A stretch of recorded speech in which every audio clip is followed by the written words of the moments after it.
এবং আপনি যখন আরেকজন ইসলামিক ক্লেরিক, আমরা নাম বলতে পারি ডক্টর মিজানুর রহমান আজহারি, তাকে নিয়েও বলেন যে তিনি কাফের, তাকে আসলে দেশ ছেড়ে চলে যেতে হবে, তখন আমরা একটু কনফিউজ হয়ে যাই। বলছি জি না, কনফিউজ হবেন কেন?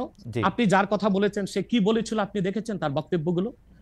আমি দেখেছি, কিন্তু তার শোনেন কথা শোনেন। জি, তাকে বলুন, সে তো আমার ছাত্র, তাকে জিজ্ঞেস করুন।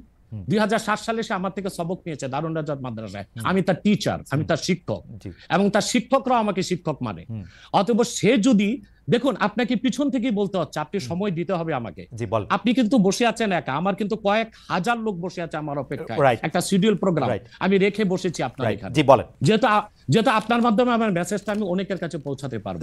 আপনি যে ব্যক্তির নাম নিয়েছেন, তাকে আপনি কি দিয়ে তাকে স্কলার বলবেন? লক্ষ লক্ষ লোক হলে স্কলার হয়? এটা কোনো কথা নয়। দ্বিতীয় কথা হচ্ছে সে মুফতি নয়, ফতুয়া দেবার অধিকার রাখে মুফতি। স্কলার হওয়া এক জিনিস, ওয়াইজ হওয়া এক জিনিস, মুফতি হওয়া আরেক জিনিস। আমার কথা হচ্ছে, আমি কি গ্র্যান্ড মুফতি বাংলাদেশে তা আমি বলছি না, এটা বলার অথরিটি আমার নেই, কিন্তু আমার ফতুয়াতে কলম বসাবার মতো 10টা মুফতি আপনি বের করে দেন।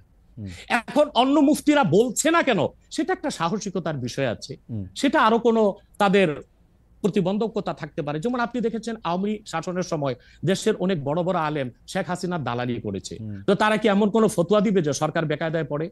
এখন অনেক আলেম আছে যেটা বর্তমান সরকারের নির্লজ্জ সমর্থন করে যাচ্ছে, কিন্তু এই সরকার ক্ষমতা আসার পর থেকে আমি শরিয়ার কোরআন সুন্নাহর আলোকে যতটুকু সমালোচনা করা দরকার গঠনমূলক সমালোচনা করে যাচ্ছি। আর আমাদের মতো 2-4-10 জন যারা মিডিয়াতে আছে তারাই কিন্তু দেশের আলেম না, হাজার হাজার আলেম ওলামা পীর মাশায়েখ নীরবে নিভৃতে নির্জনে ইসলামের খেদমত করে যাচ্ছে, তাদের মতামতটাও দেখতে হবে। এখন যারা ফ্রন্টে চলে এসেছে, মিডিয়াতে চলে এসে সেলিব্রিটি হয়ে গেছে, তারাই কি বললো সেটা দেখার বিষয় না। এখানে তো যদি আপনি একটা প্রশ্ন আনেন যে আসলে শাতিমকে ক্ষমা পেতে পারে কিনা, বা রাষ্ট্র যদি শাতিমকে পৃষ্ঠপোষকতা দেয়, তার শাস্তি নির্ধারণ না করে, তাহলে কোনো জনগণ বিচারটা হাতে করতে পারবে কিনা? আপনি দেখুন পৃথিবীতে যত অভ্যুত্থান ও বিপ্লব হয়েছে, জনগণ আইনকে হাতে তুলে নিয়েছে। আপনি 5ই আগস্ট দেখেন, বাংলাদেশে রাষ্ট্র ক্ষমতা যে এসেছে বর্তমান সরকার, এটা গণতান্ত্রিক পদ্ধতিতে হয় নাই, ছাত্র জনতা আইনকে হাতে তুলে নিয়েছিল। এই বিপ্লবকে আপনি অবৈধ বলবেন? যে 6-7 জন সমন্বয়ক নেতৃত্ব দিয়েছে তাদেরকে আপনি সন্ত্রাসী বলবেন? না, কিছু করার ছিল না। 15 বছরে যে জগদ্দল পাথর ফেসিবাদী হাসিনা বসেছিল, গণতান্ত্রিক পদ্ধতিতে এটাকে সরানো সম্ভব হয় নাই, আইনকে হাতে তুলে নিতে হয়েছে। অতএব যদি গণতন্ত্রের স্বার্থ রক্ষে আইনকে হাতে তুলে নেওয়া যায়, আল্লাহ তার হাবিবের সুমহান ইজ্জত এবং স্বার্থে আল্লাহ তার হাবিব সাল্লাল্লাহু আলাইহি ওয়াসাল্লামের ইজ্জতের বিপক্ষে কেউ কথা বলবে এবং ধারাবাহিকভাবে শাস্তি পাবে না, চলতেই থাকবে, আমরা শুধু মিটিং মিছিল করে লাঠি পেটা খাবো আর গুলি নিব। স্যার আপনার কাছে মনে হয় না, স্যার আপনার কাছে মনে হয় না এটা আপনার, স্যার আপনার কাছে মনে হয় না এটা আপনার পয়েন্ট অফ ভিউ? বিকজ আপনি যা বলছেন, হ্যাঁ আপনি এটা ঠিক যে আপনি তো একজন স্কলার, শিক্ষক, পড়াচ্ছেন, এবং আপনি গ্র্যান্ড মুফতি না হলেও একজন মুফতি, কিন্তু আমরা ধরেন আমি এখন কথা বললাম হচ্ছে যে বাংলাদেশে কিন্তু এইটাও প্রচলিত যে যারা বলতেছে যে তারা আসলে যা কিছু পরীক্ষিত হাদিস নয়, যা কিছু পরীক্ষিতভাবে কোরআনের ফয়সালা নয়, তারা তা মানতে চান না। ধরা যাক ঈদে মিলাদুন্নবী সম্পর্কে তাদের একটা বয়ান আছে, তাদের আরও অনেক কিছু নিয়ে তাদের একটা বয়ান আছে। তাদের মধ্যে থেকেও কেউ কেউ আছেন যারা মক্কা মদিনায় বড় বড় জায়গায় আলেমের কাজ করতেছেন। আমি আব্দুর রাজ্জাক বিন ইউসুফের কথা বলতে পারি, আরও আপনি জানেন কাদের কথা আমি বলছি। তাদের কেউ কেউ মনে করেন আপনার পথ তো আসলে ঠিক না। 1, 2 হচ্ছে আপনি যার কথা যেভাবে বলতেছেন যে ধরেন মিজানুর রহমান আজহারি কি আসলে একজন স্কলার কিনা। এখন কেউ কেউ তো এই প্রশ্ন তুলেছেন যে জনাব এনায়েতুল্লাহ আব্বাসীও যথেষ্ট পরিমাণে এই জায়গায় আছেন কিনা। সেই জন্য আমি জানতে চাইতেছিলাম যে আপনি যখন আইন হাতে তুলে নেওয়ার কথা বলেন স্যার, সেইটা কি আপনি কিভাবে তার যোগ্য, এবং আপনি ছাড়া আর কে আছেন এটার মধ্যে যোগ্যতার জায়গায় আর কি? আমি এখন বলছি, আমি মনে করি আমি গ্র্যান্ড মুফতি বাংলাদেশের। আচ্ছা, আপনি মনে করছেন আপনি গ্র্যান্ড মুফতি? ওকে, এবং এটা আমি চ্যালেঞ্জে। ওকে ওকে, আমার ফতুয়ার বিপক্ষে, শোনেন, আমার ফতুয়ার বিপক্ষে যে যাচ্ছে তাকে আমার সাথে বসান, আপনার প্ল্যাটফর্মে বসান। দ্বিতীয় কথা হচ্ছে ঈদে মিলাদুন্নবী নিয়ে যে আপনি প্রশ্ন করেছেন, ঈদে মিলাদুন্নবী সাল্লাল্লাহু আলাইহি ওয়াসাল্লাম নিয়ে অনেক ডিবেট হয়েছে, এবং ঈদে মিলাদুন্নবীর পক্ষে যারা, তারাই বিজয়ী হয়েছে। আর বাংলাদেশে ওলামায়ে দেওবন্দের একটা বিরাট অংশ যারা মূল ধারার, তারা কিন্তু ঈদে মিলাদুন্নবী নিয়ে কখনো বিরোধিতা করে না। কিছু মাত্র স্কলার আছেন যারা কোনোভাবে পার্সেজ হয়ে আছেন তারা ঈদে মিলাদুন্নবীর বিরোধিতা করে। আমরা বলি মিলাদ যার সিরাত নার তার, মিলাদুন নবী সাল্লাল্লাহু আলাইহি ওয়াসাল্লাম ব্যানারও মাহফিল হতে পারে, সিরাতুন নবী সাল্লাল্লাহু আলাইহি ওয়াসাল্লাম ব্যানারও মাহফিল হতে পারে।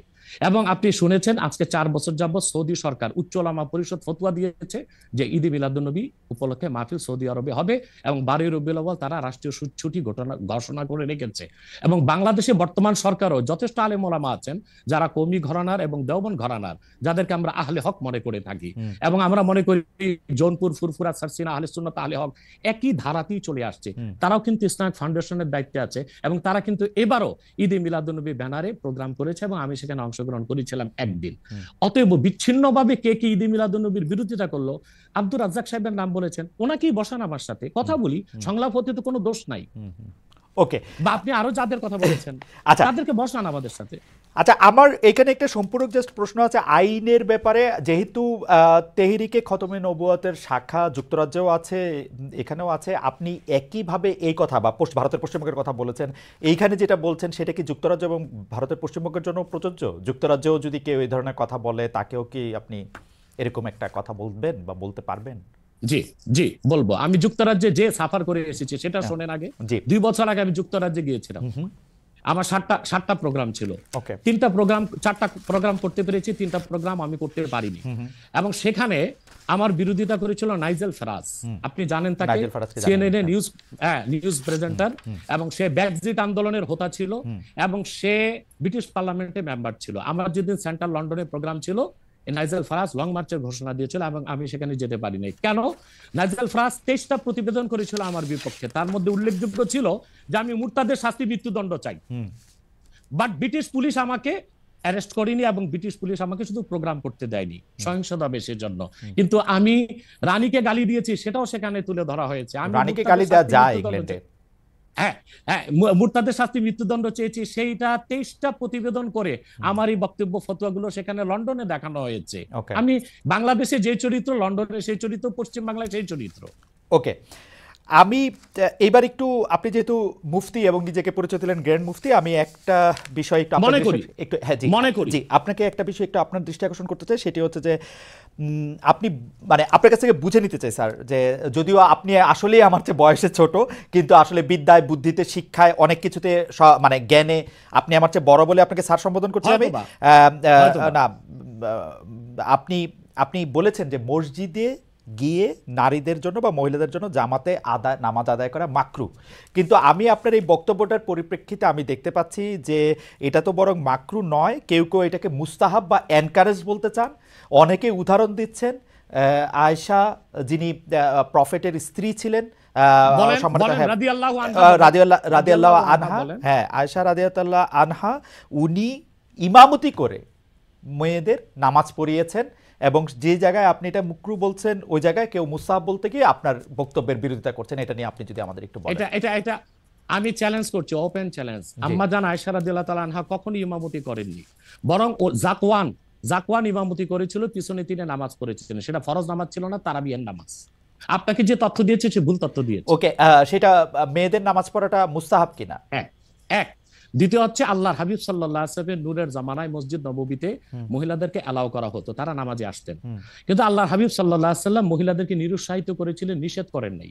কারণ মহিলাদেরও দিন শেখা বাকি ছিল এবং আল্লাহ হাবিব সাল্লাল্লাহু আলাইহি ওয়াসাল্লামের কাছে ওহী আসতো, সেজন্য মহিলাদের নিষেধ করা হতো না, তারা মসজিদে আসতেন। হযরত ওমর রাদিয়াল্লাহু তাআলা আনহু তার খেলাফতের সময় বলেছেন মহিলাদের জন্য ঘরেই নামাজ পড়াটা উত্তম। তখন প্রচুর পরিমাণ সাহাবী উপস্থিত ছিলেন, তারা হযরত ওমরের এই কাজে কেউ বাধা দেননি। সেজন্য মহিলাদের মসজিদে আসাটা হারাম নয়, মাকরু বলা হয়েছে জামাতে আসা। কারণ আম্মাজান আয়েশা রাদিয়াল্লাহু তাআলা আনহা নিজেও বলেছিলেন যে বর্তমানে মানে 1500 বছর আগেই আম্মাজান আয়েশা বলেছেন যে এখন মহিলাদের মসজিদে না আসাই উচিত ফিতনার এই সময়। তো 1500 বছর আগে যদি ফিতনার আশঙ্কা করে আম্মাজান আয়েশা মসজিদ নববীতে মহিলাদের আসাটাকে নিরুৎসাহিত করে থাকেন, তাহলে হযরত ওমর রাদিয়াল্লাহু তাআলা আনহুর সিদ্ধান্তটা সঠিক ছিল। আর বর্তমান যুগে সেটা আমরাও নিরুৎসাহিত করি, এজন্যই মাকরু বলি। মাকরু মানে হারাম নয়, খুব কঠিনভাবে নিষিদ্ধ নয়, জাস্ট নিরুৎসাহিত করা। আপনি মাকরু ফতোয়াটা কোথায় পেলেন? আর আপনি যে বলছেন যে আয়েশা রাদিয়াল্লাহু আনহা এটা পড়েন নাই, কিন্তু আমি এখন যেটা দেখতে পাচ্ছি যে women praying in congregation among themselves, এটা মাদিনা বলে একটা পিরিয়ডিক্যালস বাইরে হয় মদিনা ইউনিভার্সিটি থেকে, সেইখান থেকে একজন বলতেছেন যে এটা পড়ছেন, আমি তো এটা সত্য বিচার করতে পারবো না। আয়েশা রাদিয়াল্লাহু তাআলা আনহা ইমামতি করেননি।